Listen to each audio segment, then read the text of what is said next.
ഓണവും മഴയിൽ മുങ്ങുമോ? ആശങ്കപ്പെടുത്തുന്നതാണ് റിപ്പോർട്ടുകൾ. 4 ജില്ലകളിൽ ഓറഞ്ച് മുന്നറിയിപ്പാണ് നൽകിയിട്ടുള്ളത്. കൊല്ലം, പത്തനംതിട്ട, ആലപ്പുഴ, കോട്ടയം ജില്ലകളിലാണ് ഓറഞ്ച് അലർട്ട്. തിരുവനന്തപുരം, ഇടുക്കി, എറണാകുളം, തൃശൂർ, പാലക്കാട്, മലപ്പുറം ജില്ലകളിൽ ശക്തമായ മഴയ്ക്കും സാധ്യതയുണ്ട്. കേരള, കർണാടക, ലക്ഷദ്വീപ് തീരങ്ങളിൽ മത്സ്യബന്ധനത്തിനും വിലക്കുണ്ട്. ശക്തമായ കാറ്റിന് സാധ്യതയുണ്ടെന്നും മുന്നറിയിപ്പുണ്ട്.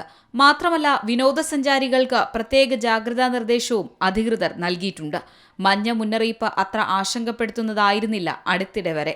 എന്നാൽ ഇപ്പോൾ സംസ്ഥാനത്തു പെയ്യുന്ന മഴയുടെ സ്വഭാവം നോക്കുമ്പോൾ ഇതും അതീവ ജാഗ്രതയോടെ കാണേണ്ടതാണ്. കാരണം അസാധാരണ മഴയാണ് കഴിഞ്ഞ കുറേ നാളുകളായി സംസ്ഥാനത്ത് പെയ്യുന്നത്. ചുരുങ്ങിയ സമയത്തിനുള്ളിൽ റെക്കോർഡ് മഴ പെയ്തിറങ്ങും. എല്ലാ കണക്കുകൂട്ടലുകളും തകർത്ത് അത് ദുരിത പെയ്ത്തായി മാറും.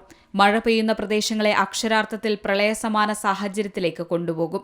മണ്ണിടിച്ചിലും എപ്പോൾ വേണമെങ്കിലും സംഭവിക്കാം. കാലാവസ്ഥാ നിരീക്ഷണ വകുപ്പിന്റെ മഴ മുന്നറിയിപ്പ് പരിഗണിച്ച് വിനോദസഞ്ചാര വകുപ്പിനും DTPCകൾക്കും പ്രത്യേക നിർദ്ദേശങ്ങൾ നൽകിയിരിക്കുകയാണ്. ഓറഞ്ച് അലർട്ടുകൾ പ്രഖ്യാപിക്കപ്പെട്ട ജില്ലകളിൽ മഴ വ്യാപിക്കുന്ന സാഹചര്യത്തിൽ സമീപ ജില്ലകളിലുള്ള വെള്ളച്ചാട്ടം, ജലാശയങ്ങളുമായി ബന്ധപ്പെട്ട മറ്റ് വിനോദസഞ്ചാര കേന്ദ്രങ്ങൾ എന്നിവയ്ക്ക് നിയന്ത്രണങ്ങൾ ഏർപ്പെടുത്തണമെന്ന് നിർദ്ദേശമുണ്ട്.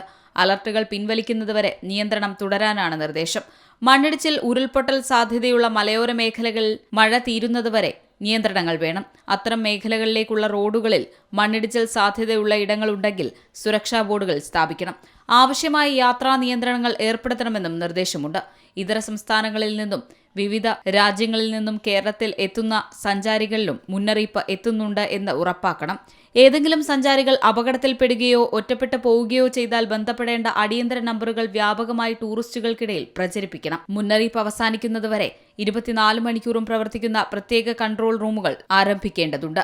വിനോദസഞ്ചാര കേന്ദ്രങ്ങളിൽ ഏർപ്പെടുത്തുന്ന നിയന്ത്രണങ്ങൾ സംബന്ധിച്ച് മാധ്യമങ്ങളിലും സാമൂഹിക മാധ്യമങ്ങൾ വഴിയും പ്രചരണം നടത്താനും നിർദ്ദേശമുണ്ട്. പോലീസ്, ദുരന്ത നിവാരണം, അഗ്നിശമന രക്ഷാ സേന എന്നിവയുടെ കൺട്രോൾ റൂമുകളിലേക്ക് നിയന്ത്രണങ്ങൾ സംബന്ധിച്ച അറിയിപ്പുകൾ ലഭ്യമാക്കേണ്ടതാണ്. News desk C Malayalam news. ഏറ്റവും പുതിയ വാർത്തകളും വിശേഷങ്ങളും വിരൽ തുമ്പിലറിയാൻ സി മലയാളം ന്യൂസ് എല്ലാ ഡിജിറ്റൽ പ്ലാറ്റ്ഫോമുകളിലും ലഭ്യം.